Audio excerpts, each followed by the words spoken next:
Nikukaribishe tena katika mafundisho mazuri ya neno la Mungu katika somo fupi kabisa ambalo tulikuwa tukiendelea nalo, lilikuwa linasema ukiona unajiuliza ufanye nini, hiyo ina maana kuwa huna kitu ndani yako.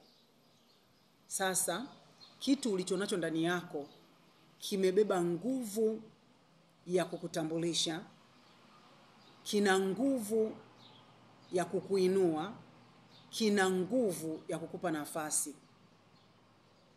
Huna sababu ya kufanya vita na mtu, kupigana, kupambana, kuwanga, kuloga kwa sababu ya nafasi fulani. Ukiona unafanya hivyo, hiyo ina maana wewe huna kitu ndani yako. Tunamuona Daudi alikuwa na kitu kilichomtambulisha kwamba yeye ni nani. Mara tu baada ya kumuua simba na dubu na kumuua Goliath, Biblia inasema mfalme alimchukua Daudi na kumfanya kuwa akida wa jeshi lake.